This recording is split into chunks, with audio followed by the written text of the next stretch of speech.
अच्छा देखो, last class जो है वो जाते जाते मेरे ख्याल में ये क्वेश्चन नंबर 17 हो गया था आप लोग का। ठीक है, नेक्स्ट हेडिंग लिखो आप लोग, question based on alternate through, question based on alternate through, question based on alternate through।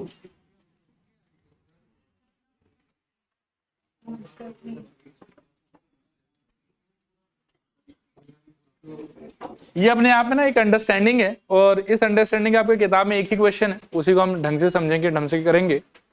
और देखना, इस पे आप 5-7 स्टार भी लगा सकते हो, बहुत important question exam point of view से भी। ठीक है, स्टार्ट कर रहे हैं इसका एक्सप्लेनेशन। एक बार इसको आप गो थ्रू कर लो, क्वेश्चन क्या है।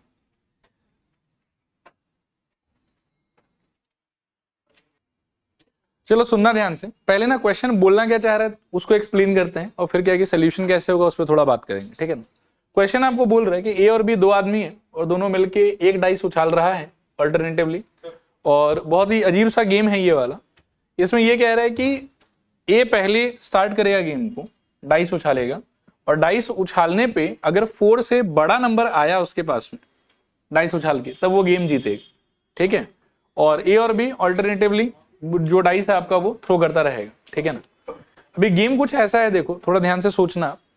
ए या बी में से दोनों को एक एक करके चांस मिलेगा। फर्स्ट चांस किसको मिलेगा? ए को।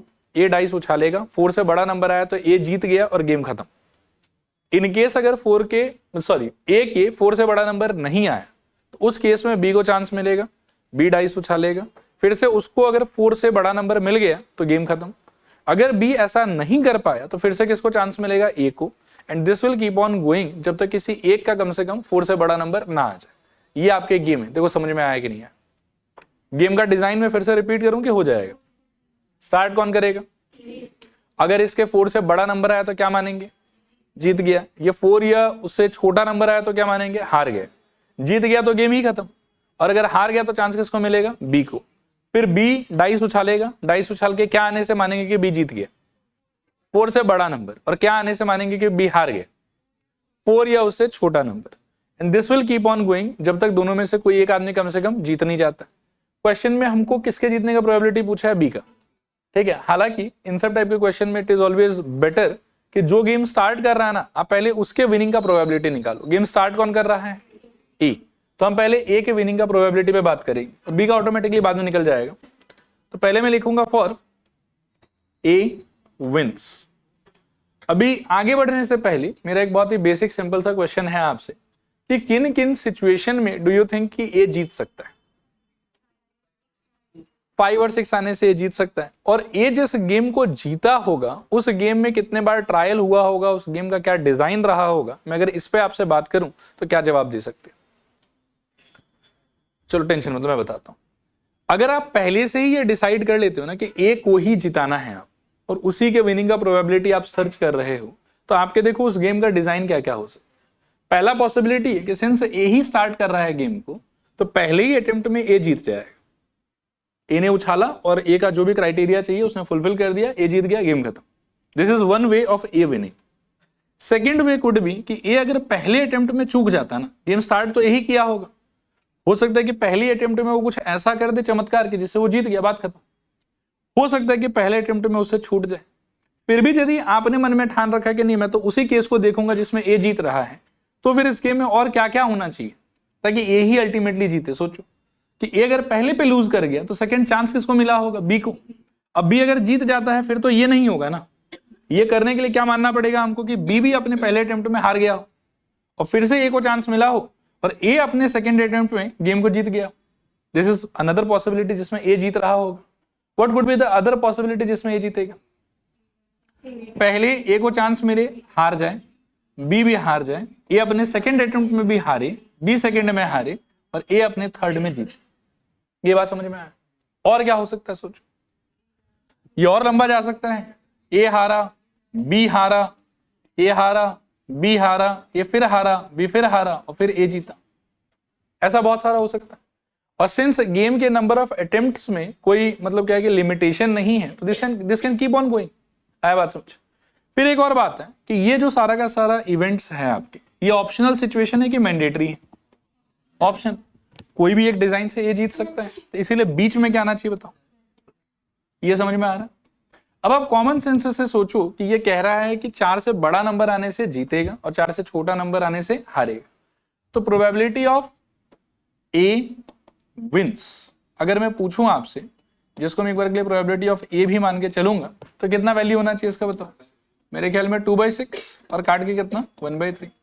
इसी सिचुएशन में पी ऑफ ए लूजेस यानी कि पी ऑफ ए बार, ये कितना हो जाएगा 2/3। I think probability of B wins का भी आंसर यही रहेगा, सेम ही होगा। बी भी तभी जीतेगा जब 4 से बड़ा नंबर हिट करेगा यानी कि 5 या 6, और बी भी तभी हारेगा जब 4 या उससे छोटा नंबर हिट करेगा।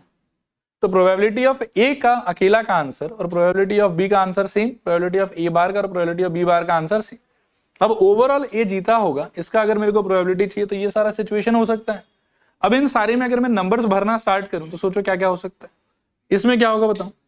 आई थिंक 1/3 प्लस इसमें क्या हो सकता है 2/3 टाइम्स 2/3 टाइम्स 1/3 प्लस नेक्स्ट वाले में 2/3 times 2/3 times 2/3 times 2/3 into 1/3 next वाला। अब देखो यदि आप काउंटिंग कर सकते हो तो आगे में मैं इसमें भी पावर ही चढ़ाऊंगा, ये 2/3 का होल स्क्वायर हो जाएगा, ये क्या हो जाएगा बताओ? पावर 4। अगले वाले में क्या हो रहा है 2/3 टू द पावर 6 इंटू क्या आ रहा है 1/3, and this will not stop anywhere, ये चलता जाएगा। ठीक है, इन सारे में से what do you think would be taken common? उसको तो आप खींच लो बाहर 1/3, अंदर क्या बचेगा सोचो एक बार। 1 प्लस बोलो 2/3 का स्क्वायर और बोलो 2/3 टू द पावर 4 और बोलो 2/3 टू द पावर 6 और बोलो, पता नहीं कुछ आएगा। चलो क्लियर मेरे ख्याल में? हाँ वैसे ठीक ही बोल रहे हो। 8 आएगा, फिर कितना आएगा 10 आएगा, फिर कितना आएगा 12 आएगा, और ये ऐसे चलता जाएगा। क्लियर मेरे ख्याल में? इस नीचे वाले एक्सप्रेशन को जब आप अच्छे से घूरोगे ना तो आपको कुछ याद आना चाहिए। देखो तो इसको घूर के कुछ याद आता है क्या? Infinite GP.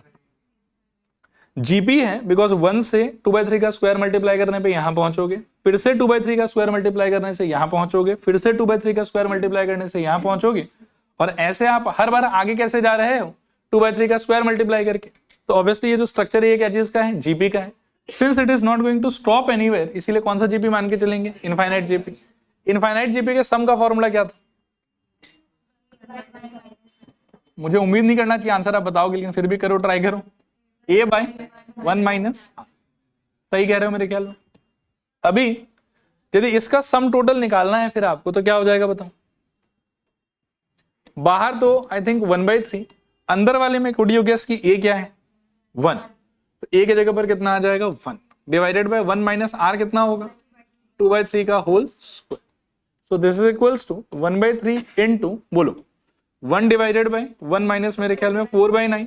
फर्दर सॉल्व वगैरह करोगे तो 1/3 इनटू 1 डिवाइडेड बाय कितना 5/9, और उलट दोगे तो 1/3 इनटू कितना 9/5, फिर काटोगे तो मेरे ख्याल में 3, दिस इज इक्वल्स टू 3/5। ये क्या चीज का प्रोबेबिलिटी है? ए विंस का। गेम में कितना प्लेयर है? 2 ही प्लेयर है, तो ये तो ए जीतेगा या फिर बी जीतेगा, और ए के जीतने का प्रोबेबिलिटी अगर 3/5 है तो बी के जीतने का प्रोबेबिलिटी 1 माइनस 3/5 दैट इज 2/5। तो probability of B wins is equals to we can say 1 minus 3/5 which is equals to 2/5। हम b के जीतने का प्रोबेबिलिटी भी डायरेक्टली निकाल सकते थे, लेकिन उसका जो सोचने का तरीका है ना वो इससे थोड़ा कॉम्प्लिकेटेड होता है। उसमें हमको a बार से स्टार्ट करना होता कि पहले में ही b कब जीतेगा। सोचो कि पहले अटेम्प्ट में a हारे, b को पहला चांस मिले और b जीत जाए, तो उसमें पहला केस आपका होता a बार b, फिर क्या होता a bar b bar a bar b, उस टाइप से। लेकिन हमेशा मेरी तरफ से एडवाइजरी यही है कि जो स्टार्ट कर रहा है ना उसका प्रोबेबिलिटी कैलकुलेट करना थोड़ा ज्यादा लॉजिकल और इजी रहता है। तो पहले आप उसका निकाल लो इस तरीके से, और निकालने के बाद में फिर आप क्या है कि जो भी दूसरा प्लेयर है उसका भी निकल जाएगा। ठीक है, करो कॉपी करो।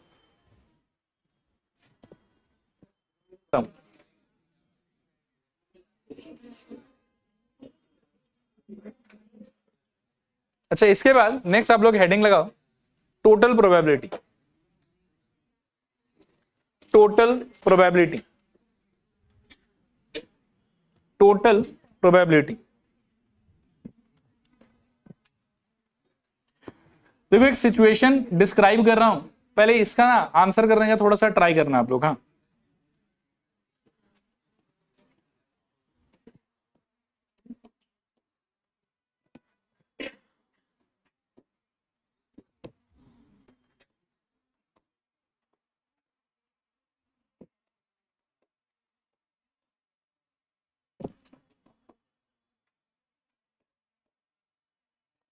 मान लो कि आप प्रैक्टिकली सिचुएशन को फेस कर रहे हो, ठीक है ना, और एक बार सोचना कि जब आप जो काम मैं करने के लिए कह रहा हूं वो काम जब आप करोगे और फिर मैं जो पूछूंगा उसका प्रोबेबिलिटी आपके हिसाब से क्या होना चाहिए। मान लो कि आप यहाँ खड़े हैं, आपके सामने में इस टाइप से 3 बैग रखा हुआ है, तीनों बैग के अंदर में अलग अलग कॉम्पोजिशन में बॉल्स रखा हुआ है। फर्स्ट वाले में मान के चलो कि 3 ब्लैक बॉल है, 4 रेड बॉल है। सेकंड वाले में मान के चलो 5 ब्लैक बॉल है, 6 रेड बॉल है। और लास्ट वाले में मान के चलो कि 2 ब्लैक और 10 रेड बॉल। मैं आपको खुला छूट देता हूं कि किसी भी बैग में हाथ घुसाओ, एक बॉल निकालो, and what is the probability और चांस कि the ball obtained by you will be a red ball. ये करना है आपको। तो आपके हिसाब से आपका आंसर क्या होना चाहिए इस क्वेश्चन पे। सिचुएशन समझ लेना कि ये 3 बैग हैं, इस 3 में से किसी भी बैग में आप हाथ डाल सकते हैं, एक बॉल निकाल सकते हैं। मेरा सवाल ये है कि जब आप किसी भी एक बैग में हाथ डाल के बॉल निकाल लीजिएगा तो जो आपके हाथ में आया हुआ बॉल होगा वो लाल रंग का होना चाहिए। इसका प्रोबेबिलिटी क्या होगा? 2/3। ठीक है, एक्सप्लेन करो क्यों और कैसे। सब लोग कंसेंट्रेट बहुत ध्यान से करना। हाँ, ये मैं टोटल प्रोबेबिलिटी ही एक्सप्लेन कर रहा हूं आपको। आंसर क्या बता रहे हो बोलो फिर से। 2/3। चांसेस है कि गलत होगा, लेकिन चलो एक्सप्लेन करो एक बार, बोलो वाई 2/3।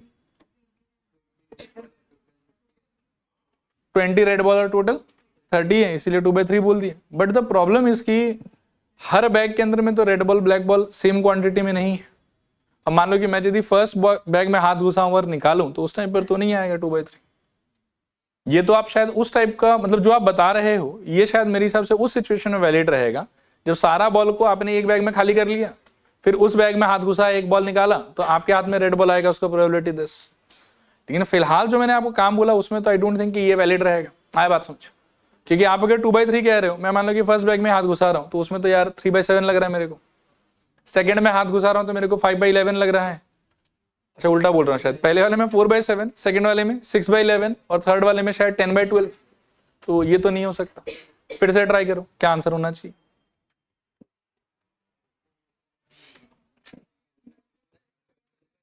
हाँ बोलो, और क्या।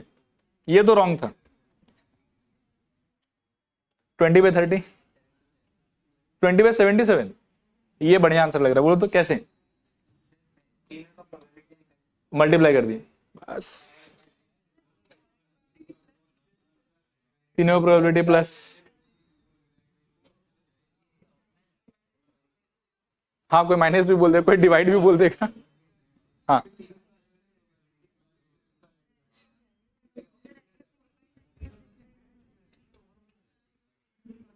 चलो ठीक है। देखो अब मैं समझाता हूं कि कहां स्टूडेंट लोग मिस आउट कर जाते हैं, ठीक है ना। करूं, स्टार्ट करूं। आप पहले ये बताओ मेरे को कि जब आप प्रैक्टिकली इस काम को कर रहे होगे तो आपके मन में किस किस प्रकार का सवाल जागेगा।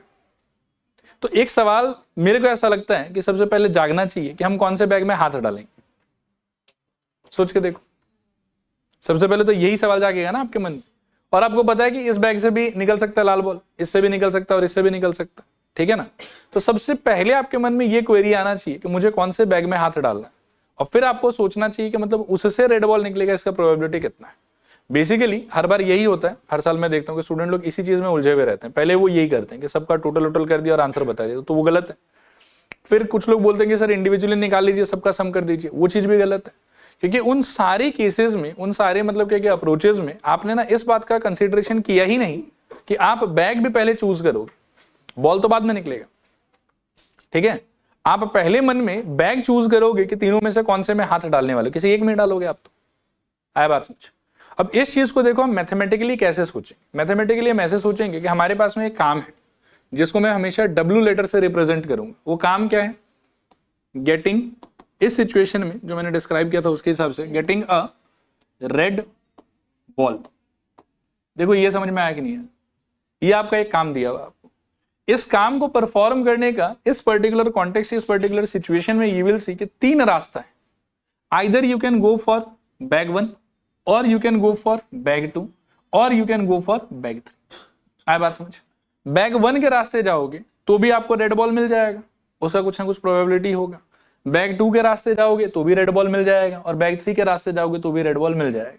तो W के प्रोबेबिलिटी का टोटल आंसर क्या होना चाहिए, या W का टोटल प्रोबेबिलिटी क्या होना चाहिए, इसके आंसर में आपको बैग चूज करने वाला पार्ट भी कंसिडर करना होगा, और फिर चोजन बैग से रेड बॉल निकलेगा ये पार्ट भी कंसिडर करना होगा।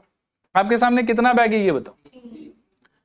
किसी ने आपको बोला तो नहीं है कि सेकंड वाला मतलब आपको कॉम्पोजिशन शायद चलो पता है या नहीं पता, आप सोचो तो फिर आपके मन में कोई बायसनेस तो रहेगा नहीं, आप तो तीनों में से किसी को भी सिलेक्ट कर सकते हो। तो तीनों में से किसी एक बैग को, मान लो कि फर्स्ट बैग को सिलेक्ट करने का प्रोबेबिलिटी आपको कितना लेना चाहिए, 1/3, क्योंकि 3 ऑप्शन है आपके पास में। तो फर्स्ट बैग से रेड बॉल निकालोगे उसका probability you will count 1/3 for choosing bag 1। After choosing bag 1 getting a red ball का प्रोबेबिलिटी हो जाएगा 4/7। क्या आया समझ?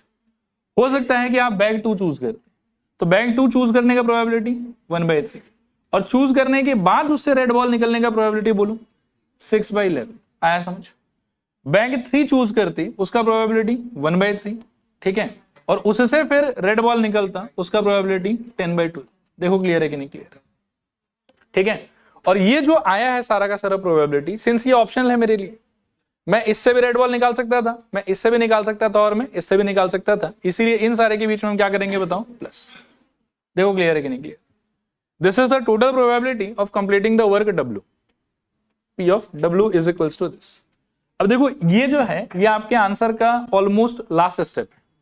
इसके पहले भी आपको बहुत कुछ तामझाम जो है वो अपने सवालों में लिखना होगा।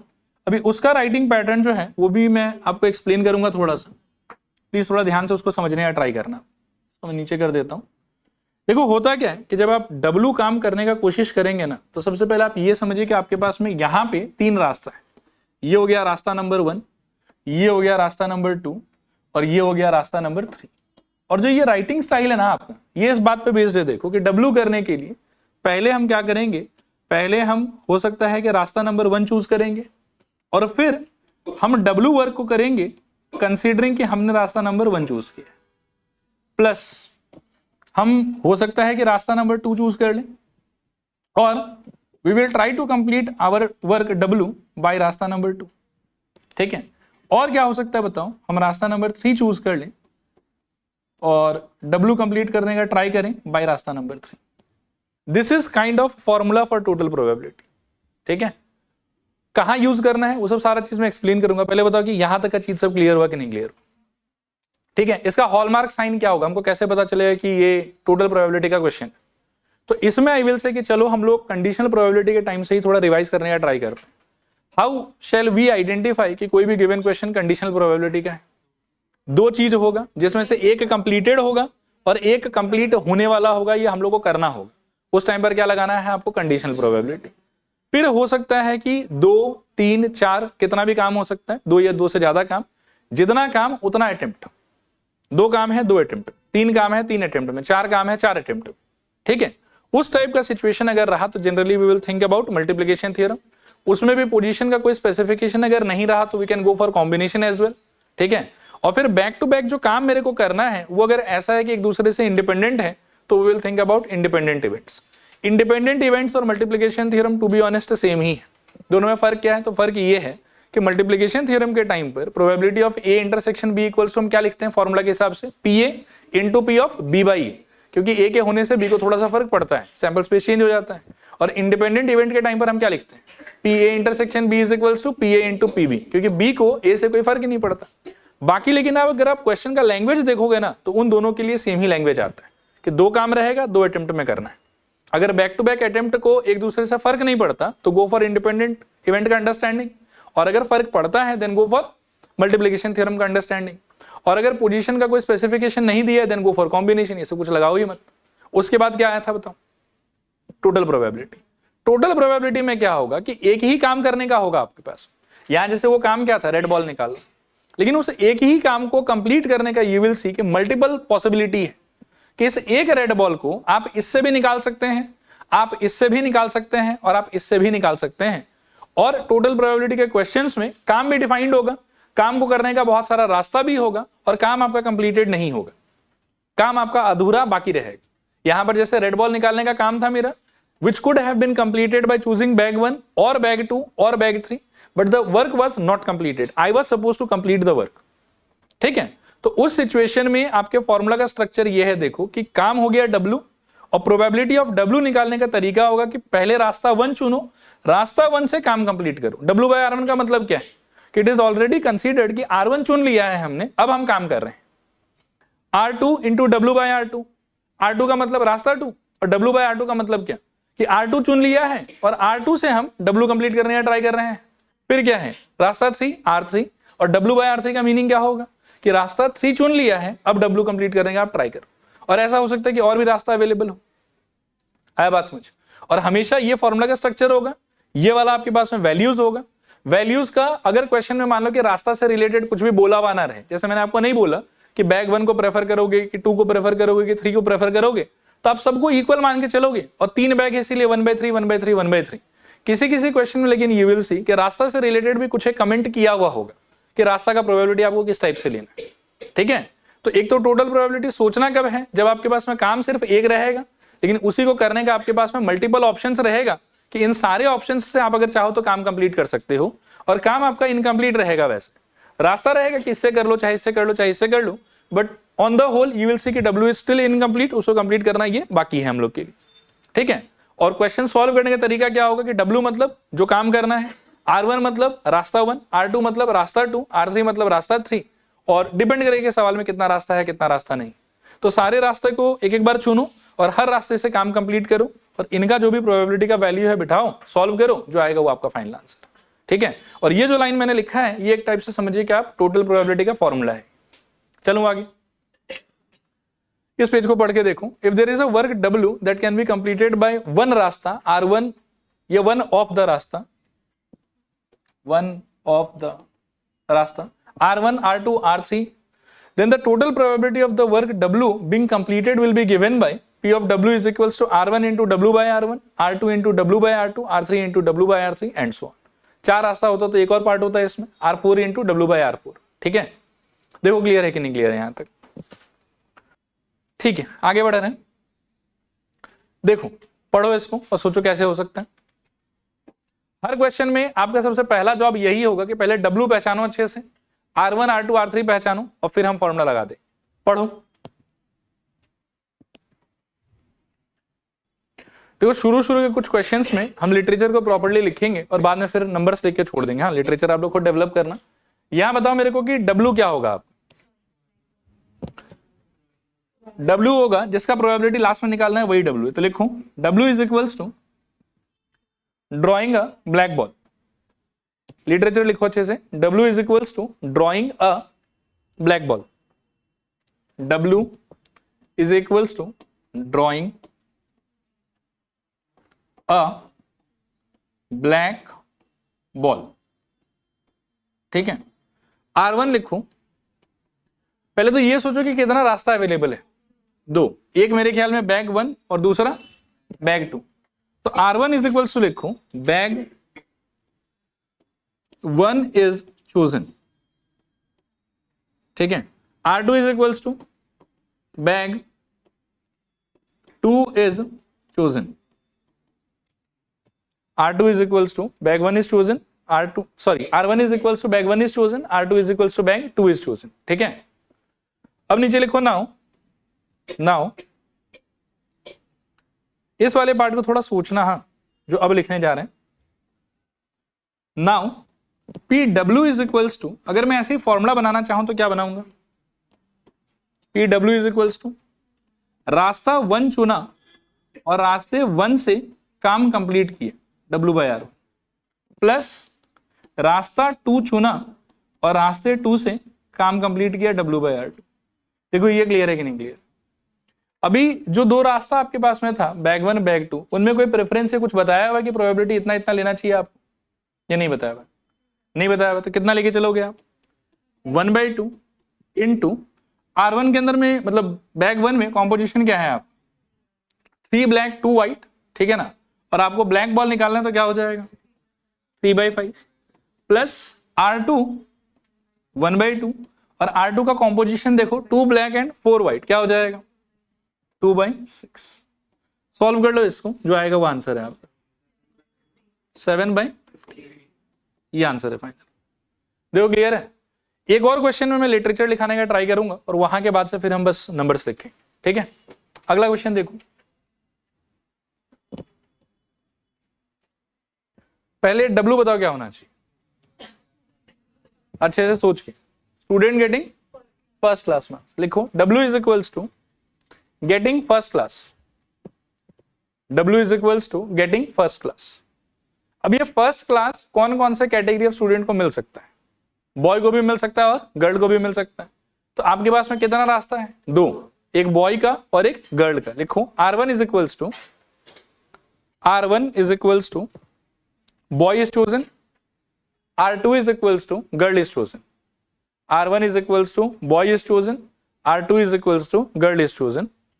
फिर लिखो PW इज इक्वल्स टू, एक बार ना लिखना मत, इसको पहले अच्छे से समझ लो। PW इज इक्वल्स टू क्या होना चाहिए फॉर्मूला के हिसाब से, R1 इंटू W/R1, ठीक है, प्लस R2 इंटू मेरे ख्याल में W/R2। चलेगा यहां तक सब कुछ, बढ़े आगे। P ऑफ R1 का जैसे पिछले बार आप देखो कि कुछ बोला हुआ नहीं था तो हमने हाफ हाफ ले लिया था, इस बार आपको लगता है कि कुछ बोला हुआ है। क्लास का कॉम्पोजिशन देखो क्या बोला है आपको कि 2/3 जो है वो लड़का है एंड रेस्ट लड़की है। तो लड़का चुनने का प्रोबेबिलिटी कितना हो जाएगा इस लैंग्वेज के हिसाब से, हाफ होना चाहिए कि 2/3 होना चाहिए।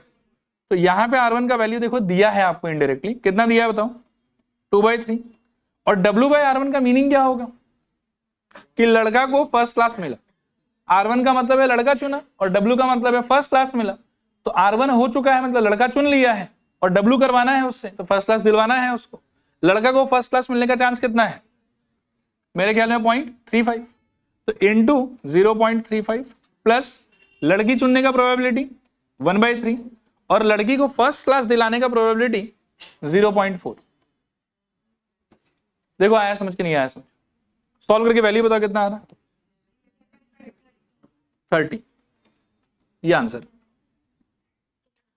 देखो क्लियर है कि नहीं क्लियर, ठीक है। अगला क्वेश्चन देखो, पढ़ो इसको, आओ देखते हैं। It is given that 80% of the people attend their family doctor regularly. 35% of these people have no health problem cropping up during the following year. Out of 20% of the people who don't see their family doctor regularly, only 5% has no health issues during the following year. What is the probability a person selected at random will have no health problem in the following year? W क्या है, having no health problem, लिखो W is equals to no health issues, R1 is equals to क्या हो सकता है, दो category का आदमी है, एक आदमी जो डॉक्टर के पास में जाता है और एक आदमी जो नहीं जाता है। तो लिखो R1 is equals to person going to doctor, R1 is equals to person going to doctor, R2 is equals to person not going to doctor, R2 is equals to person not going to doctor. अच्छा आपका formula क्या होगा, P of W is equals to P of R1 into P of W/R1 plus P of क्या R2 into P of W/R2। एक बार ना pen छोड़ो हाँ, और थोड़ा सोचना, बहुत ही इजी है ये चीज, आप अगर ढंग से इसको समझ लेते हो एक बार तो, ठीक है ना। R1 का मेरे को डिस्क्रिप्शन बताओ आप अपने हिसाब से, जो यहां लिया है उसके हिसाब से। हाँ हाँ नहीं, मेरे को डिस्क्रिप्शन चाहिए, प्रोबेबिलिटी नहीं चाहिए अभी। Person going to family doctor, आप क्वेश्चन ध्यान से पढ़ो, दिया हुआ उसको प्रोबेबिलिटी कितना % लोग जाता है डॉक्टर के पास, 80%। तो R1 का प्रोबेबिलिटी क्या हो जाएगा बताओ, 80/100। देखो ये क्लियर है कि नहीं क्लियर, चलेगा। नेक्स्ट मेरे को आप W/R1 का पहले इंटरप्रिटेशन बताओ एक बार खुद से कोशिश करके। W का मतलब बीमारी नहीं होगा, R1 का मतलब डॉक्टर के पास जाएगा, और W/R1 के स्ट्रक्चर का मतलब है कि आप मान रहे हो कि डॉक्टर के पास जा रहा है और फिर उस सिचुएशन में आप प्रोबेबिलिटी निकालना चाहते हो कि बीमार नहीं पड़ेगा। तो डॉक्टर के पास में जाने से कितना % लोगों को बीमारी नहीं होता है अकॉर्डिंग टू क्वेश्चन, 35%। तो इस वाले पार्ट का आंसर कितना हो जाएगा बोलो, 35%। तो इंटू क्या होना चाहिए बताओ, 35/100। सेकेंड पार्ट का बता सकते हो, R2 का क्या होगा, पहले मीनिंग बताओ। Meaning person not going to doctor, doctor के पास में नहीं जाने वाला कितना % लोग हैं, 20%।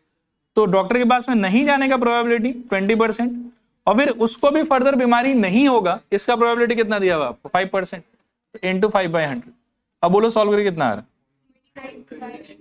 हाँ, दिस इक्वल्स टू 0.2। ठीक है, कॉपी कर लो फटाफट। देखो अगला क्वेश्चन देखो, पढ़ो। W बताओ क्या होना चाहिए? वेरी गुड, लिख दो तुम। लिखो W is equals to bulb is defective, W is equals to bulb is defective, R1 is equals to R1 का मतलब बल्ब कमिंग फ्रॉम मशीन 1। ठीक है, लिखो। हाँ, bulb chosen from machine 1, coming from machine 1, बस इतना सा। R1 is equals to bulb chosen from E1, R2 is equals to bulb chosen from E2, R3 is equals to bulb chosen from E3।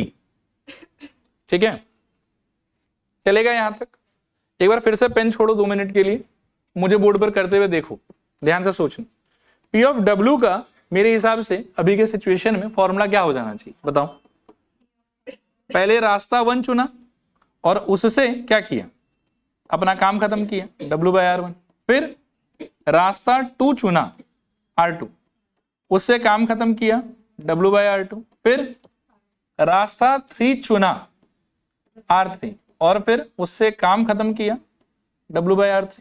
ठीक है, अब आपका काम है कि पहले इन सिंबल्स के मतलब को समझिए, और सबका वैल्यू क्वेश्चन में ही दिया हुआ है, ध्यान से निकाल के उसको पुट कीजिए। इस सिंबल का मतलब बताइए।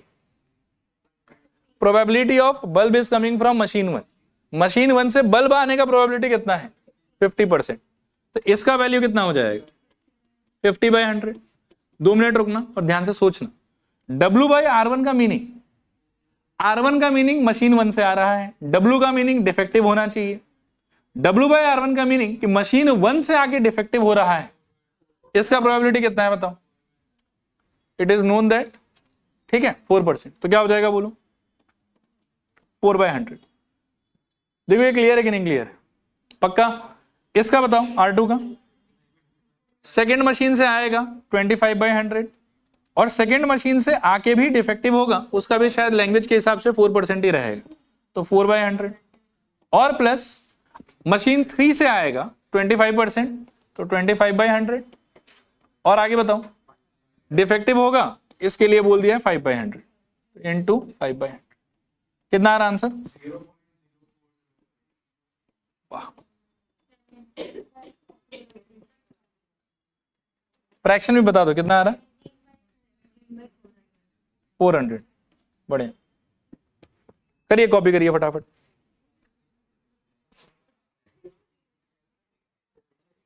देखो आगे जाना है, इसको देखो। अच्छा, ये वाले क्वेश्चन पे 5 स्टार।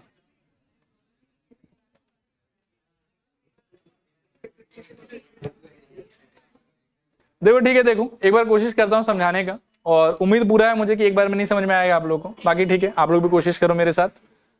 अर्न का मतलब क्या होता है? बैग ही होता है, bag contains 3 red 5 black balls. A ball is drawn at random, its color is noted, returned to the urn. Moreover, 2 additional balls of the color noted down are put into the urn.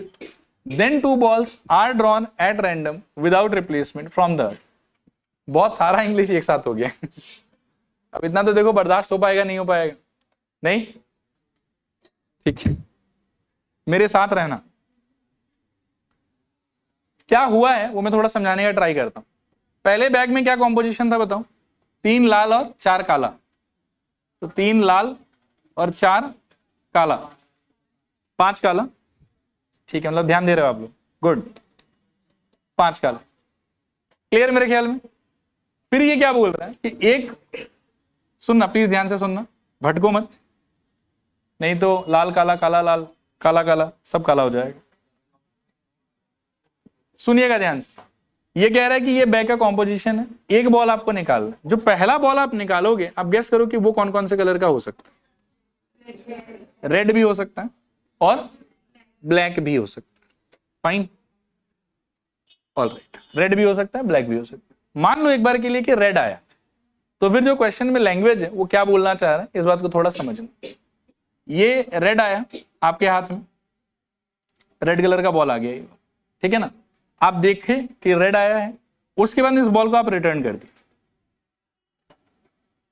साथ साथ में आप दो और red ball ढाले इसमें, इसके बाद आप दो बॉल निकाले, ऐसा कुछ कह रहे, मैं पढ़ाऊंगा, टेंशन मत लो, इंग्लिश का मतलब यही है, ठीक है।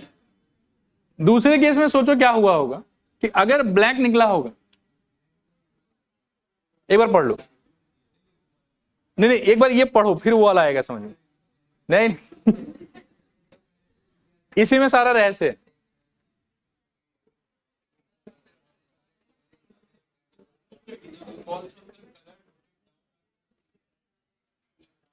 निकाला ना, और नोट किया हमने अपने आंखों से कि लाल रंग का निकल रहा था, एक तो उसको वापस डाल दिया, और जो रंग हमको दिखा था उसी रंग का दो और बॉल डाला, और उसके बाद में दो और निकाला,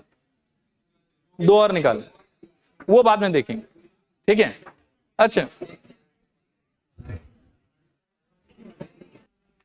देखना ध्यान से, एक बार मैं क्वेश्चन और पढ़वा देता हूं, हो सकता है कि आप पढ़ने में मिस्टेक कर गए। बैक का कॉम्पोजिशन दिखाई दे रहा है आपको, ये बोल रहा है कि 3 रेड एंड 5 ब्लैक बॉल, तो बैक का कॉम्पोजिशन 3 रेड 5 ब्लैक। फिर ये बोल रहा है कि ball is drawn at random, its colour is noted, colour is noted मतलब बस देखा, पहचान लिया कि कौन से रंग का आया है, and return to the urn, जो हाथ में आया था उसको वापस डाल दिया बैग। फिर ये बोल रहे कि more over 2 additional balls of the colour noted down, जो रंग का दिखा था उसी रंग का दो और ball are put into the urn, and then वापस दो बॉल और डालने के बाद में 2 balls are drawn at random without replacement from the urn. यहां तक जो है ये मेरा डिजाइन ऑफ एक्सपेरिमेंट है, मतलब ये काम करना है मेरे, और फिर इसके बेसिस पे किसी चीज का प्रोबेबिलिटी पूछा है उसमें I will focus later on. पहले मैं देखता हूं कि भाई काम क्या है मेरा। तो काम आप देखो कि पहले अटेम्प्ट में जब आप हाथ घुसा के एक बॉल निकालोगे, it might come up as red और it may come up as black, whatever ball you get you are suppose to return that ball back. लाल मिला, देख लिया, देख के वापस डाल दिया, और अगर लाल दिखा तो दो और लाल बॉल डाला, और ये दो बॉल इसमें डालने के बाद जो नया कॉम्पोजिशन बनेगा उसमें से दो बॉल फिर निकालना है मेरे। This is the order of events that will go on. हो सकता है कि पहले ही अटेम्प्ट में instead of red you might have got black ball, what are you suppose to do. रुको रुको रुको रुको, हड़बड़ाना नहीं है, पहले तो ये ब्लैक बॉल नोट हुआ दिखा हमको, पहले तो इसी को वापस करना है, फिर उसके बाद में दो और ब्लैक बॉल को इसमें घुसा देना है, और फिर से दो बॉल निकालना, इसके बाद आया बात समझ। और ये जो लास्ट में दो बॉल हम निकाल रहे हैं ना, उसका प्रोबेबिलिटी हमसे क्या पूछा हुआ है कि both balls are of red colour, ठीक है। अब मैं W, R1, R2 सब कुछ बनाऊंगा, सब कुछ यहां लिखूंगा, आप बस फोकस करके अच्छे से सुनिएगा, इट इज वेरी सिंपल, कोई बहुत ज्यादा टफ नहीं है, ध्यान लगाने का बात, इस बात का प्रोबेबिलिटी निकालना है हमको। वो हो तो कोई भी कलर कर सकता है, ब्लैक भी निकल सकता है, रेड भी निकल सकता है, लेकिन रेड निकलेगा इसका प्रोबेबिलिटी हमको चाहिए, ठीक है। कैन यू गेस कि W क्या होगा यहाँ पे, last drawn 2 balls are red. एक बार प्लीज लिखना मत और फोकस्ड रहना, ठीक है, ताकि समझ में आए। ये तो हो गया काम आपका। व्हाट डू यू थिंक कि रास्ता क्या क्या है इसमें। हो सकता है कि स्टार्टिंग में हम इस रास्ते चले गए होंगे, हो सकता है कि हम स्टार्टिंग में इस रास्ते चले गए होंगे। तो R1 का मतलब होगा मेरे ख्याल में फर्स्ट बॉल जो आप निकालोगे वो क्या हो जाए, इज रेड, और R2 का मतलब first ball might turn up to be black, ठीक है। टेक्निकली फॉर्मूला अगर सोचोगे तो P ऑफ W इक्वल्स क्या होता था, P of R1 into P of W by R1, और बोलो P of R2 into P of W by R2। अगर आप ध्यान देंगे it is really very simple, बस आप ध्यान से सोचिएगा मैं क्या बोल रहा हूं। R1 का मतलब आपने क्या सोचा है, फर्स्ट अटेम्प्ट में आपको रेड बॉल मिली, तो शुरू में कॉम्पोजिशन तो 3 और 5 का था, रेड कितना था उसमें 3, टोटल कितना था 8, तो फर्स्ट अटेम्प्ट में रेड बॉल आपके हाथ में आएगा, इसका प्रोबेबिलिटी 3/8। तो इस पार्ट का आंसर मेरे विचार में होना चाहिए 3/8। ठीक है, अब सुनना ध्यान से, जब आप इस रास्ते जाओगे ना, तो एक तो पहले रेड बॉल निकला, उसका प्रोबेबिलिटी आपने बिठा दिया 3/8, लेकिन जो रेड बॉल निकला इमीडिएटली आपने उसको वापस डाल दिया, फर्दर आपने 2 और रेड बॉल डाला, और इस सिचुएशन में इस काम को कर लेने के बाद में व्हाट डू यू थिंक कि बैग का कॉम्पोजिशन क्या हो गया होगा? 5 रेड 5 ब्लैक, ये समझ में आ रहा है? और इसके बाद में you are suppose to draw 2 ball, और वो दोनों बॉल आप क्या सपना देख रहे हैं, कौन से रंग का हो जाए? रेड कलर का हो जाए।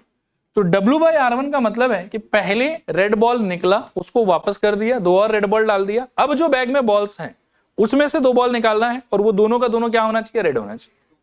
ठीक है, अब ध्यान से सुनना, अब यहां पर सिंस दोनों रेड ही होना चाहिए, तो मैं मैनुअली करूं तो भी एक ही केस बनाना पड़ेगा, कॉम्बिनेशन लगाओ तो भी एक ही केस लगाना पड़ेगा। मैं आपके अंडरस्टैंडिंग के लिए इसमें मैनुअली ही कर देता हूं।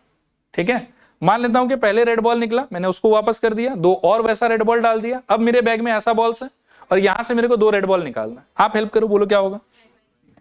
5/10 टाइम्स 4/9। सोचना, ये था, एक रेड बॉल निकाल लिया, तो पहले टाइम पर 5 रेड था, टोटल 10 था, एक जब निकल गया तो इसको मैं वापस नहीं डाल रहा हूं, ये बाहर का बाहर ही छूट रहा है। इसके बाद में फिर इसमें कॉम्पोजिशन क्या हो गया होगा? 4 रेड और 5 ब्लैक। उस सिचुएशन में एक और रेड निकालने का प्रोबेबिलिटी 4/9। नहीं आया समझो? ठीक है, अगर ठीक है यहां तक सब कुछ, इसको थोड़ा सा एक्सप्लेन करने में हेल्प करो, वापस बाद में करेंगे, पहले कंप्लीट कर लेते हैं। इसको बताओ जिन लोगों को समझ में आ गया, R2 का क्या होगा? R2 का मीनिंग सोच लो पहले आप, कि फर्स्ट अटेम्प्ट में आपको ब्लैक बॉल मिला, ठीक है ना, तो फर्स्ट अटेम्प्ट में ब्लैक बॉल मिलेगा, वो तो इस कॉम्पोजिशन पे डिपेंड करेगा, तो क्या होगा बताओ? 5/8। ये समझ में आ रहा है? और यदि उस रास्ते आप गए हो, तो ये 2 ब्लैक बॉल उसमें डालने के बाद में इमेजिन करो एक बार कि कॉम्पोजिशन क्या हो गया होगा बैग का। मेरे ख्याल में 3 रेड और 7 ब्लैक। अब जो आप ये वाला काम करोगे ना W/R2, वो आप इस कॉम्पोजिशन को माइंड में रख के करोगे, ठीक है ना? क्या होना चाहिए सोचो, इस कॉम्पोजिशन में से 2 रेड बॉल निकालना है, तो पहला रेड बॉल का 3/10, 3/10 रेड ही निकालना है आपको, फिर उसके बाद में 2/9, और इसको पूरा सॉल्व कर लो, जो आएगा वो आपका आंसर। ठीक है, ठीक है, फाइनल आंसर विल बी 1/8।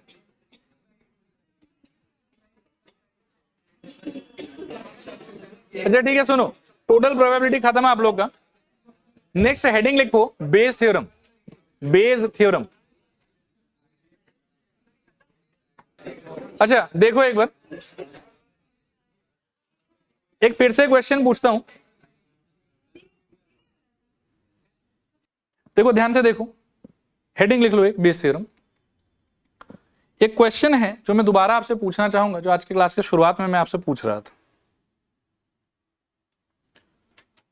ये वाला।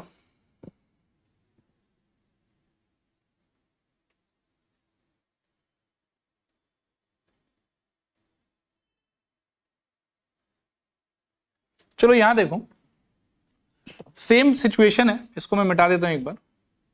W/R1 R2 R3 सबका अंडरस्टैंडिंग सेम टू सेम, इसमें कहीं कुछ मतलब चेंज नहीं करेंगे। एक इंग्लिश में स्टोरी लिख रहा हूं, और इसके अकॉर्डिंगली आप अपना आंसर चेंज करने का ट्राई कर। क्वेश्चन ये है, a ball is drawn, comma, it was red in color. What is the probability? What is the probability that it came from bag 1? ठीक है, इसको 4 बार 5 बार अच्छे से पढ़ो और खुद के दिमाग पे प्रेशर दो कि ये बोलना क्या चाह रहा है। आंसर यदि आपको सवाल समझ में आ गया ना, तो इसका आंसर आपको समझ में आ जाएगा, और इसका आंसर ही बेस थ्योरम है। ठीक है, थोड़ा टाइम लो, एक बार पढ़ो पहले अच्छे से और सोचो। फेज 1 में ना आप क्वेश्चन को अच्छे से समझने का ट्राई कर। पहले आप यहां पर देख लो कि सिचुएशन क्या था। 3 बैग था आपके पास में, तीनों के अंदर में लाल काला बॉल्स पड़ा हुआ है, ठीक है ना, और आपको बोला गया था कि एक बॉल निकालो, वो बॉल क्या होना चाहिए? रेड होना चाहिए। ठीक है, पिछले बार जब हम टोटल प्रोबेबिलिटी पढ़ रहे थे तो हमारा क्वेश्चन ये होता था कि what is the probability that finally we will get a red ball. Ball हमको मिलता नहीं था रेड कलर का, हमको पूछा रहता था कि व्हाट इज द प्रोबेबिलिटी कि finally the ball that you obtain will be of red colour. इसमें लेकिन आप देखोगे कि उससे एक कदम आगे चला गया। इसमें ये ऑलरेडी बोल रहा है कि ball that you got was of red colour. ये तो बोल दिया ना, देखो a ball is drawn, it was red in colour. पिछले बार क्वेश्चन क्या था, what is the probability that you will get a red ball. इस बार क्वेश्चन क्या है कि बॉल तो जो आपको मिला वो तो ऑलरेडी रेड है, what is the probability that the ball came from bag one. Total probability और बेस थ्योरम में यही अंतर है। टोटल प्रोबेबिलिटी बेस थ्योरम दोनों में आपको एक चीज कॉमन मिलेगी कि एक काम रहेगा, उस काम को कंप्लीट करने का बहुत सारा रास्ता रहेगा। टोटल प्रोबेबिलिटी में काम कंप्लीट नहीं होगा, काम कंप्लीट करना ये आपका जिम्मेदारी है, ठीक है। तो उस सिचुएशन में हमारा अप्रोच रहेगा, देखो क्या, उस सिचुएशन में हमारा अप्रोच इस टाइप का रहेगा, ऐसा, ठीक है। काम है ये, इन सारे रास्तों से वो हो सकता है। काम खत्म करने का टोटल प्रोबेबिलिटी, रास्ता चुनो काम करो, रास्ता चुनो काम करो, रास्ता चुनो काम करो। और इसमें आपका क्वेश्चन रहेगा कि what is the probability that the ball that you take out will be of red colour, ठीक है। ऑन कॉन्ट्रेरी टोटल प्रोबेबिलिटी के बाद जो बेस थ्योरम आप फेस करोगे तो उसमें थोड़ा बदलाव आएगा। बदलाव क्या आएगा समझना, बदलाव यह आएगा कि क्वेश्चन के अंदर में काम दिया रहेगा, बहुत सारे रास्ते से वो काम हो सकता था, और क्वेश्चन बोलेगा काम तो हो गया, आप ये बताओ कि वो किसी पर्टिकुलर रास्ते से हुआ होगा, इसका प्रोबेबिलिटी क्या रहेगा। अब अगर मैं ध्यान से सोचूं ना कि इसका आंसर क्या होगा, तो वही प्रोबेबिलिटी का एकदम fundamental formula, favourable by total. Favourable by total काम क्या था इसमें, लाल बॉल का निकलना, काम तो हो गया। उस काम को करने का टोटल तरीका क्या हो सकता है, वही टोटल प्रोबेबिलिटी। बताओ तो टोटल प्रोबेबिलिटी क्या होगा इस सिचुएशन में। इसको चुनोगे उसका प्रोबेबिलिटी 1/3, उससे रेड बॉल निकलेगा उसका प्रोबेबिलिटी 4/7, प्लस इसको चुनोगे 1/3, उससे रेड बॉल निकलेगा 6/11, प्लस इसको चुनोगे फिर से 1/3, रेड बॉल निकलेगा 10/12। ये हो गया आपके काम के खत्म होने का टोटल तरीका, total way of finding a red ball. काम तो लेकिन हो रखा है, इसीलिए ये चला गया नीचे। इस बार आपका ड्रीम, आपका डिजायर क्या है कि ये रेड बॉल कहां से आया हो, बैग 1 से आया हो, तो बैग 1 वाला पार्ट का जो प्रोबेबिलिटी है उसको चिपका दीजिए ऊपर। क्या हो जाएगा बताइए, 1/3 इंटू 4/7। देखो आया समझ के नहीं आया। अगर मैं W R1 R2 ये सब के रास्ते से अगर मैं जाऊं तो पता है इसका डिजाइन कैसा बनेगा, फॉर्मूला के हिसाब से सोचो एक बार। नीचे क्या रहेगा बताओ तो, R1 इंटू W/R1, एक सेकेंड, W/R1, और बोलो R2 W/R2, और बोलो R3, एक P of R3 into P of W/R3, ठीक है। ऊपर क्या जाएगा बताओ, P of R1 W/R।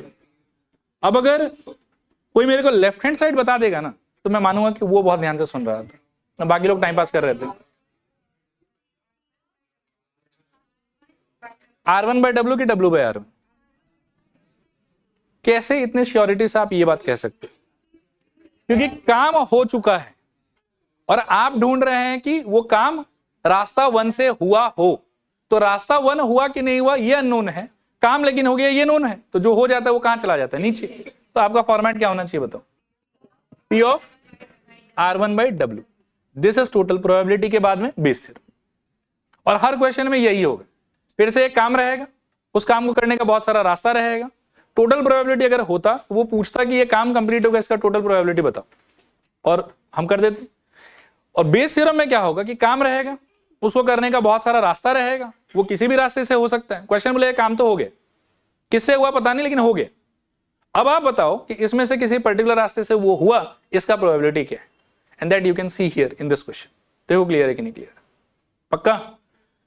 Formula का फॉर्मेट अगर देखो तो ऐसा होता है कि किसी एक रास्ते से काम करना है, तो उस रास्ता जैसे इसमें किससे करना था, R1 से करना था, तो R1/W यहाँ पे, बाकी नीचे टोटल प्रोबेबिलिटी का फॉर्मूला, और ऊपर जिस रास्ते से चाहते हो उसका फॉर्मूला, ठीक है। This is called as what, Bayes theorem. देखो क्लियर है कि नहीं क्लियर, ठीक है। एक बार मैं कंडीशनल से यहां तक फिर आपको रिवाइज कराना चाहूंगा। हाउ विल यू आइडेंटिफाई कि कंडीशनल है। दो काम होगा, एक डन एक टू बी डन, ये नॉट डन, ठीक है। तो उस सिचुएशन में क्या लगाओगे, conditional.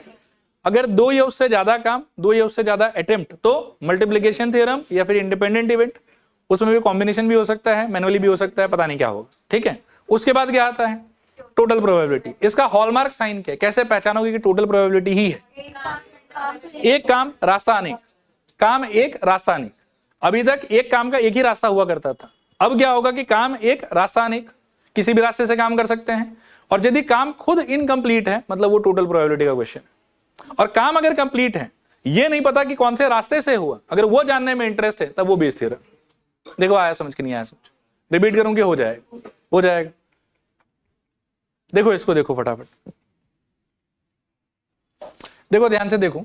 A car manufacturing factory has two plants X and Y. Plant X manufactures 70% of the car, plant Y manufactures 30%.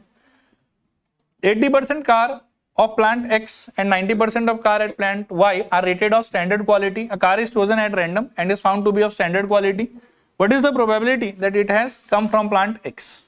आप ना अच्छे से W, R1, R2 डिजाइन करो और मस्त आपको आंसर अपने आप समझ में आ जाए। लिखो W इक्वल्स टू, क्या बोलोगे? Car is of standard quality. W is equals to car is of standard quality. R1 is equals to car is chosen from plant X। R1 is equals to car is chosen from plant X. R2 is equals to car is chosen from plant Y. R2 is equals to car is chosen from plant Y. अच्छा एक बार यहां देखो, right hand side का structure क्या होना चाहिए आपका? P of R1 into P of W by R1। ये ड्रामा हम बस एक दो क्वेश्चन में ही करेंगे, बाकी में बस वैल्यूज लिखेंगे। P of R2 into P of W by R2। और ऊपर कौन सा चाहिए आपको? X वाला चाहिए कि Y वाला चाहिए? X वाला। तो P of R1 into P of W by R1। Left hand side क्या होगा सोचो? लेफ्ट हैंड साइड में हमेशा W नीचे और R1 को ऊपर रखने का मन है तो R1 ऊपर, ठीक है ना। अब अगर मैं वैल्यूज का बात करूं, या पहले एक सेकंड रुको, मेरे को एक एक करके एक्सप्रेशंस का इंटरप्रिटेशन बताओ आप। P of R1 का मतलब car chosen from plant X। P of W by R1 का मतलब car chosen from plant X and it is of standard quality. P of R2 का मतलब car chosen from plant Y। W by R2 का मतलब chosen from, नहीं standard नहीं sir, पहले बोलो कि chosen from plant Y plus standard quality. नहीं आया समझ? रिपीट करूंगी, हो जाएगा। सबका वैल्यू ध्यान से सोचोगे तो क्वेश्चन में दिया हुआ है, ठीक है ना। चलो एक एक करके लगाते हैं। X इससे आएगा 70% और इससे आएगा 30%, तो ये हो जाएगा मेरे ख्याल में कितना? 70/100 और दूसरे पार्ट में 30/100। फिर फर्स्ट वाले प्लांट से आया हुआ कितना कार अच्छा होता है? 80%, तो इंटू 80%। सेकेंड वाले से कितना अच्छा होता है? 90%, तो यहां पर इंटू 90/100। और ऊपर क्या होना चाहिए बताओ? ये वाला, तो 70/100 इंटू क्या? 80/100। और सॉल्व करने पे जो आएगा वो आपका आंसर। किसी का आया है तो बताओ? 56 ठीक। देखो इसको कैलकुलेट करने का मैंने एक शॉर्टकट है, आप परेशान मत होना। पहले तो ये 0 0 0 0 सब में कॉमन है ना, तो डायरेक्टली उड़ा दो। उसके बाद में क्या कि विल सी कि ऊपर भी एक 100 आएगा, नीचे भी सबके पास में 2 जीरो है, तो ये 0 0 उड़ा दो, ठीक है। अब ऊपर क्या बचा बताओ? 56। और नीचे क्या बचा सोचो? 56 + 27, ठीक है ना। और सॉल्व करने पे आ जाएगा 56/83। नेक्स्ट क्वेश्चन देखो, एक बार पढ़ो इसको।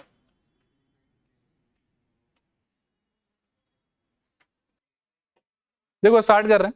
अगर डायरेक्टली समझ में आ गया तो वो W, R1 ये सब नहीं लिखेंगे, नहीं समझ में आया तो उसके रास्ते जाएंगे, ठीक है। ये क्या बोल रहा है देखो, in answering a question on multiple choice test a student either knows the answer और गेसेस द आंसर, ठीक है ना। Let 3/4 be the probability that he knows the answer, assuming that the student who guesses the answer will be correct with probability 1/4. What is the probability that he knew the answer given that he answered it correctly? ठीक है। लग तो रहा है कि complicated है, शायद नहीं समझ पाओगे डायरेक्टली। लिखो W का मतलब आंसर्ड इट करेक्टली, लिखो W is equals to answered it correctly.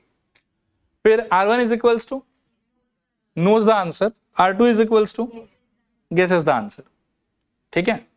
अब एक एक करके सोचते हैं। नीचे यहां मेरे को पहले क्या लिखना चाहिए? P of R1। R1 का मतलब क्या है डेफिनेशन के हिसाब से? Knows the answer. और जानने का प्रोबेबिलिटी कितना बताया आप, 3/4 की, उसको आंसर पता था, ठीक है। तो P ऑफ R1 का आंसर हो जाएगा 3/4। फिर साथ में क्या होना चाहिए, P ऑफ W/R1। W/R1 का पहले मीनिंग बताओ आप मेरे को। उसको आता था और उसने सही सही अटेम्प्ट किया। देखो आता था मतलब सही ही करेगा ना, तो उसका कुछ बोला नहीं है ये लोग, लेकिन हम बाय डिफॉल्ट मान के चलेंगे कि 1 होगा। क्लियर मेरे ख्याल में।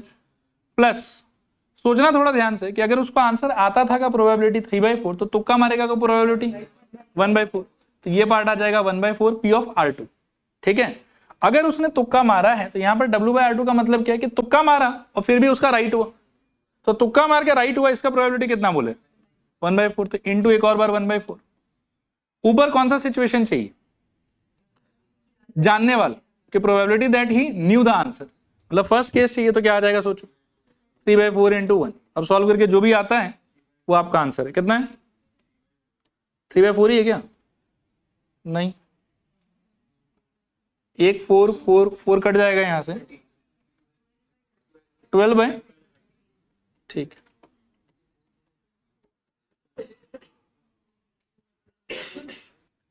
आगे चल रहे हैं, फिर यहां से देखो, पढ़ो इसको।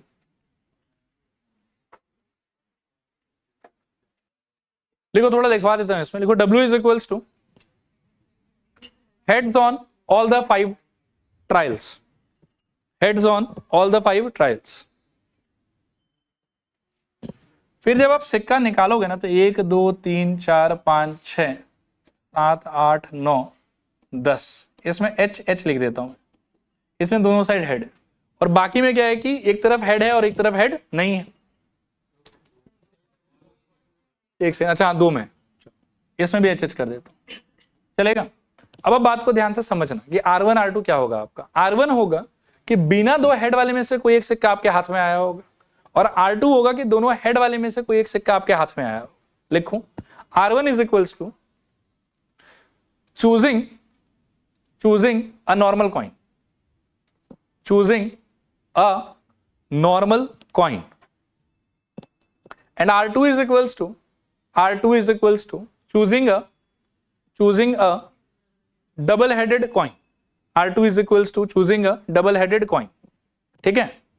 एक बार पहले सोच लो कि यहां तक ठीक है कि नहीं, डिजाइन के हिसाब से। W का मतलब 5 बार हेड आया, R1 का मतलब नॉर्मल सिक्का चुना, और R2 का मतलब 2 हेडेड कॉइन को आपने सेलेक्ट किया। अब एक एक करके हम फॉर्मूला बनाएंगे, आप ध्यान से सोचिएगा, एक बार लिखिएगा मत, सुनिएगा ध्यान से। हाँ, R1 मतलब क्या है आपका, पढ़ो डिजाइन पढ़ो, नॉर्मल कॉइन चूज करना। टोटल कॉइन अवेलेबल कितना है, उसमें से नॉर्मल कॉइन कितना है 8, तो नॉर्मल कॉइन चूज करने का प्रोबेबिलिटी कितना हो जाएगा 8/10। अब नॉर्मल कॉइन को 5 बार उछाल के 5 बार हेड लेना है, तो उसका प्रोबेबिलिटी क्या होगा, half into half into half into half into half. Normal सिक्का चुना, एक बार उछाला हेड आना चाहिए, एक बार और उछाला हेड आना चाहिए, एक बार और उछाला हेड आना चाहिए, 5 बार उछाला 5 बार हेड आना चाहिए। आया समझ, सुनना आगे भी सुनना। प्लस R2 का मीनिंग क्या है आपका, 2 हेडेड कॉइन सेलेक्ट करना, तो टोटल कॉइन कितना है फिर से 10, 2 हेडेड कितना है उसमें 2, तो 2 हेडेड कॉइन आप सेलेक्ट करोगे, इसका प्रोबेबिलिटी 2/10। और 2 हेडेड कॉइन अगर सेलेक्ट करके आप उछालते हैं, 2 हेडेड कॉइन अगर सेलेक्ट करके आप उछालते हैं 5 बार, 5 बार आपके हेड आया होगा, इसका प्रोबेबिलिटी कितना होगा 1 1 1 1 1, क्योंकि उसमें तो सारा हेड ही है। तो इंटू 1 इंटू 1 इंटू 1 इंटू 1, 1 2 3 4 5, ऊपर कौन जाएगा 2 हेडेड कॉइन वाला, ठीक है ना। तो 2/10 into 1 into 1 into 1 into 1 into 1, 1 2 3 4 5। देखो क्लियर है कि नहीं क्लियर, सॉल्व करके इट विल बी 8/9, ठीक है। चलें आगे, इसको देखो, W बताओ। मैं एक बार पढ़ लेता हूं, रुको। A young entrepreneur imports high-tech machines for startup venture. The imported machines are to be set up by an expert who is sent by the firm making these machines. From experience, it is known that 80% of the time the expert is able to set up correctly and if the setup is correctly done, machine produces 90% acceptable items. In case of incorrect setup, the machine produces only 50% acceptable items. If after a certain setup, the machine produces an acceptable item followed by an unacceptable item. ये हो गया है कि मतलब पहले एक acceptable item मिला और उसके बाद एक अनएक्सेप्टेबल आइटम मिला. इसमें चाहो तो लिख लो, लिखो W is equals to first item is acceptable and second item is unacceptable.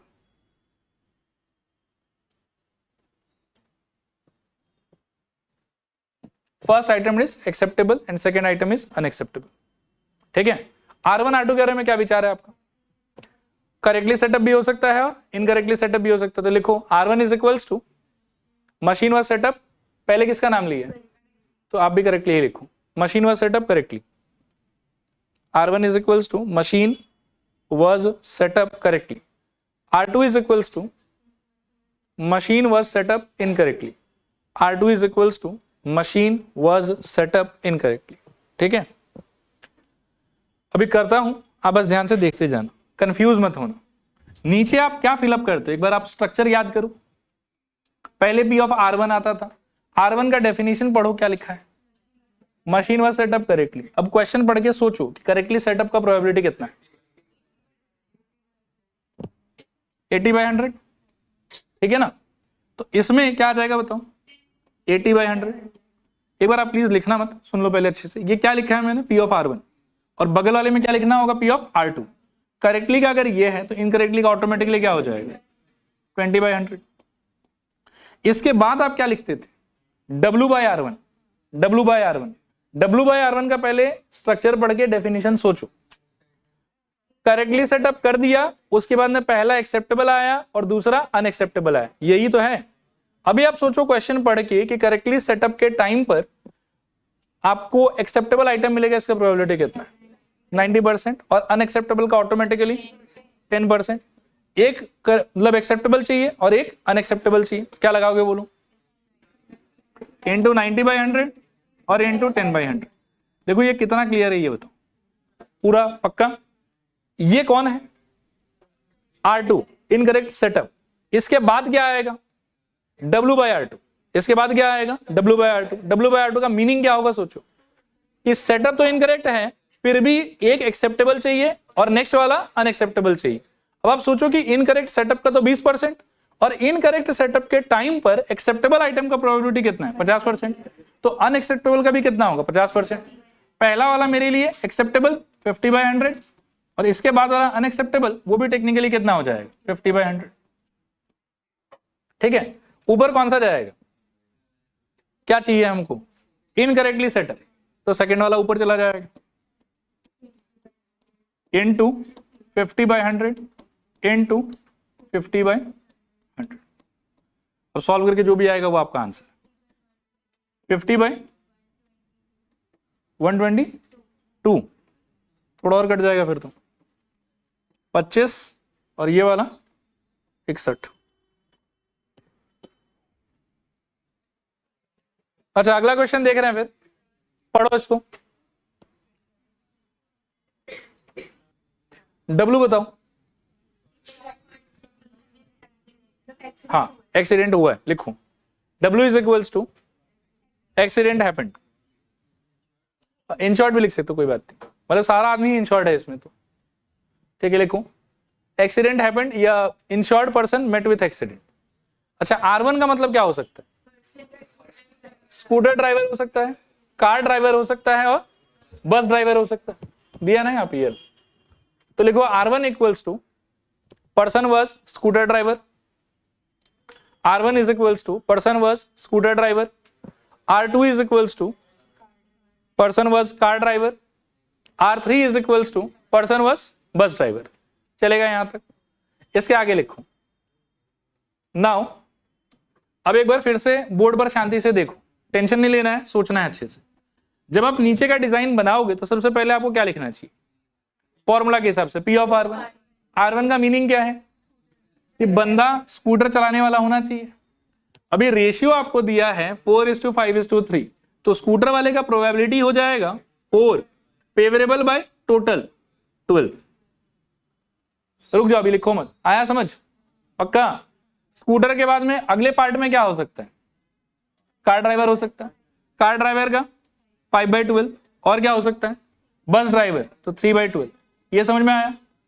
और फिर ये हो गया P ऑफ R1, इसके बाद क्या चिपकाना है? P of W/R1। मीनिंग सोचो उसका, स्कूटर ड्राइवर का एक्सीडेंट हो गया, सोचो 0.7, तो ये हो जाएगा 0.7/100। थोड़ा ध्यान से, हाँ, प्लस नेक्स्ट वाले में 0.4/100, नेक्स्ट वाले में मेरे ख्याल में 1.2/100।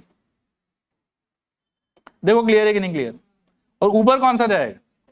स्कूटर ड्राइवर, तो ये हो जाएगा मेरे ख्याल में 4/12 इंटू 0.7/100। ठीक है, तो ये 12 और ये 100 तो सब में से कट जाएगा शायद। फिर ये पॉइंट भी आप सब में से उड़ा सकते हो, हाँ, सब में एक एक डिजिट के बाद ही है, तो कोई मतलब नहीं है। क्या बचेगा बताओ? ऊपर 28, नीचे शायद से 28 प्लस 20 प्लस 36, कितना आ जाएगा?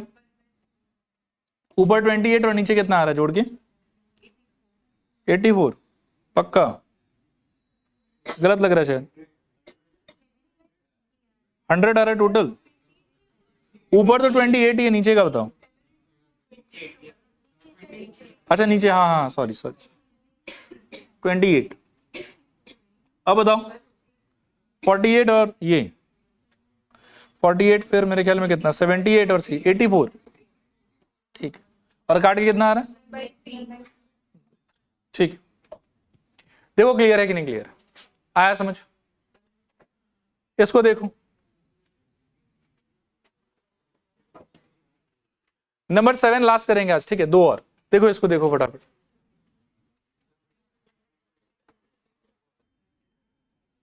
देखो ये पहला क्वेश्चन है जिसमें शायद हमको टोटल प्रोबेबिलिटी भी निकालना है और हमको बेस थ्योरम भी लगाना है। ठीक है, आप डेटा पढ़ेंगे तो ये बोल रहा है कि courier service company sends 30% of its order by air, 50% by bus and local transport, remaining 20% by train. Past record shows that the courier delivered 2%, 7%, 5% of the time when orders are sent by air, bus, local transport वगैरह वगैरह। Find the probability that the order will be late। अभी तक इसमें late हुआ नहीं है, late हमको करवाना है, तो ये टोटल प्रोबेबिलिटी का क्वेश्चन। लिखो W लिखाऊं कि हो जाएगा?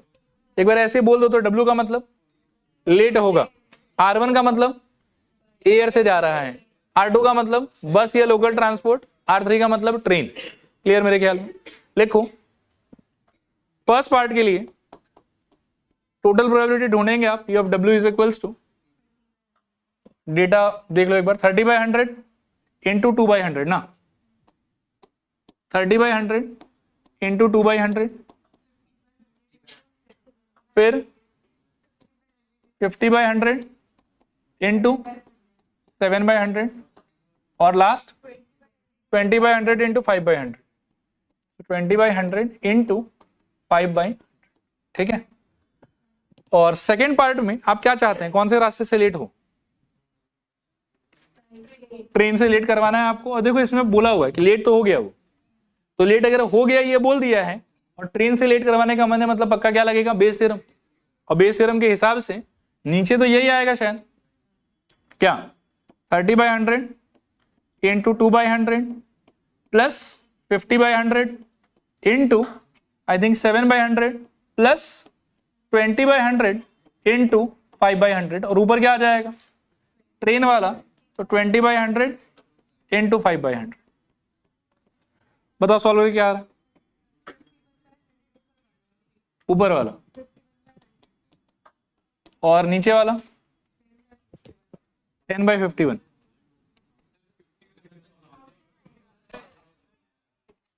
ठीक, और नीचे वाला 10/1000 हो जाएगा। ये काम करता हूं, रुको ये कैलकुलेशन कर ही देता हूं। ऊपर तो कितना आ जाएगा? 100 बाय, यही है, छोड़ो देख देता हूं।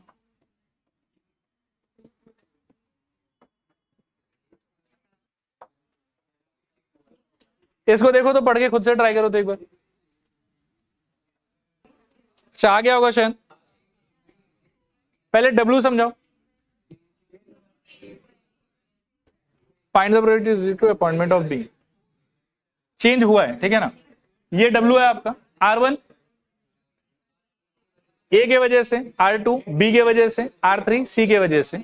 नीचे क्या लिखोगे बोलो, 4/7 इंटू 3 बाई, ये 0.3 बाई, अच्छा नहीं परसेंट नहीं बोला है तो 3/10 ही लिख सकते हो आप, प्लस 1/7 इंटू 8/10 प्लस 2/7 इंटू 5/10 ऊपर 1/7 इंटू 8/10। सॉल्व करके कितना आ रहा है? चलो ठीक है, आज के लिए इतना ही।